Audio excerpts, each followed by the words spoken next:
संदेश खाली में बिना कारण ही पुलिस ने जारी रखी धारा 144। बैरकपुर में भाजपा लीगल सेल के सचिव का बयान। टेस्ट का नया फ्लेवर शुगर एंड स्पाइस अब टीटागढ़ में।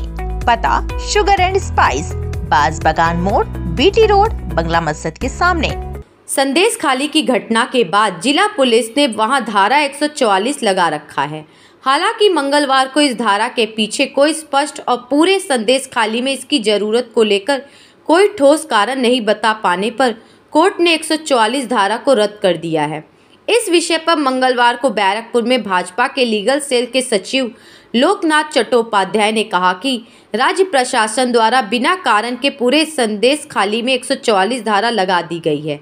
वहीं इस विषय पर पूरी जानकारी देते हुए उन्होंने बताया कि না অত্যন্ত দুঃখজনক যে ঘটনা ঘটেছে সন্দেশখালীতে আমরা জানি, এবং আজকে কলকাতা উচ্চ ন্যায়ালয়ের যে রায়, সেই রায়টি আজকে বেশ স্পষ্ট করে দিয়েছে যে 144 ধারা রাজ্য সরকারের পুলিশ বেগভাবে বিনা কারণে 144 ধারা লাগু করেছিলেন এবং সেই জন্য সে 144 ধারা খারিজ করে দিয়েছেন আজকে মহামান্য উচ্চ ন্যায়ালয় কলকাতা হাইকোর্ট।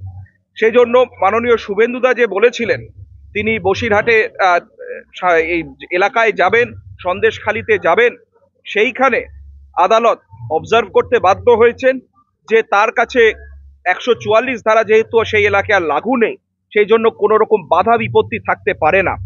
এবং এরকম পরিস্থিতি যে পরিস্থিতি ঘটেছিল সেই পরিস্থিতি আমরা আশা করি আবার পুনরাবৃত্তি হবে না।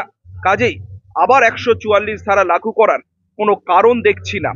আমরা দেখেছি পুলিশের হাই হ্যান্ডেডনেস, আমরা দেখেছি রাজ্য সরকারের উচ্চপদস্থ যারা রয়েছেন তাদের কি ব্যবহার এই সন্দেশখালী কাণ্ড নিয়ে, এবং এই সন্দেশখালীর এই 144 ধারা আরো স্পষ্ট করে দেয় যে রাজ্য সরকার বারংবার 144 ধারা কিভাবে ভুলভাবে লাগু করেন।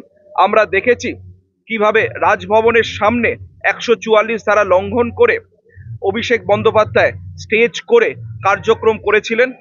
সেই জায়গায় গতকাল যখন বিরোধী দলের বিধায়করা তারা যখন সন্দেশখালী যাচ্ছিলেন তখন তাদেরকে আটকানোর সেই এলাকার ডিসি একটা প্রচেষ্টা করেন, সেটিকে আটকাতে পারেননি, সেই নজিরটি রয়েছে বলে।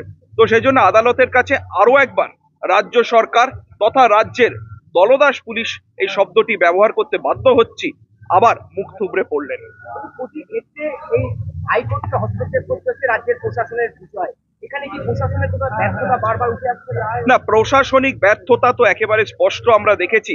এর মধ্যে national commission for women, national commission for scheduled caste, মানবাধিকার কমিশন প্রত্যেকটি উচ্চ পদস্থ আয়োগ যারা রয়েছেন তারা হস্তক্ষেপ করেছেন এই সন্দেশখালী ঘটনা নিয়ে। এবং এই সন্দেশখালী ঘটনার থেকে আমরা আরো যদি পিছিয়ে যাই, নির্বাচন থেকে নির্বাচনোত্তর হিংসা থেকে শুরু করে একের পর এক আমরা যে ঘটনাগুলো শুনছি এবং দেখছি সেইগুলোকে আদালত বারংবার হস্তক্ষেপ করেছেন। এনআইএ তদন্ত পশ্চিমবঙ্গে হয়তো সব রাজ্যের চেয়ে বেশি তদন্ত যদি এনআই কেন্দ্রীয় সরকারি সংস্থারা করে থাকেন, সিবিআই এনআইএ মিলে করছেন, এবং আবার স্পষ্ট করে দিচ্ছে যে পশ্চিমবঙ্গের যে আইন শৃঙ্খলা অবস্থা একটা ভয়ঙ্কর পরিণতি নিয়েছে এবং আইন শৃঙ্খলা একেবারে ভেঙে পড়েছে। এই প্রশাসনকে সামনে রেখে সামনে লোকসভা নির্বাচন, সাধারণ মানুষের না, আমরা দেখলাম যে এই রাজ্য সরকার তথা রাজ্য সরকারের পুলিশের ওপর ভর করে আজকে রাজ্যের যিনি নির্বাচন কমিশনার তিনি কিভাবে আজকে তাকে কন্টেম্প্ট প্রসিডিং ফেস করতে বাধ্য হয়েছেন, অর্থাৎ আদালত অবমাননার। রাজ্য সরকারের পুলিশের ওপর ভিত্তি করে তিনি বলেছিলেন যে পঞ্চায়েত নির্বাচনে কোনো রকম হিংসা হবে না। আমরা দেখলাম পঞ্চায়েত নির্বাচনের দিন একের পর এক লাশ পড়ছে পশ্চিমবঙ্গের মাটিতে। তো সেজন্য রাজ্য সরকারের পুলিশ যে কিভাবে ব্যর্থ এবং রাজ্য নির্বাচন কমিশনারের আদালতের অবমাননা, অর্থাৎ लोक वार्ता के लिए बैरकपुर से अयन दास की रिपोर्ट। गिफ्ट हाउस हमारे यहाँ सभी प्रकार के कॉस्मेटिक पार्लर के सामान, इमिटेशन ज्वेलरी और आपकी पसंदीदा उपहार के सामान किफायती दामों पर उपलब्ध हैं। हमारा पता पीके विश्वास रोड, खड़दहा।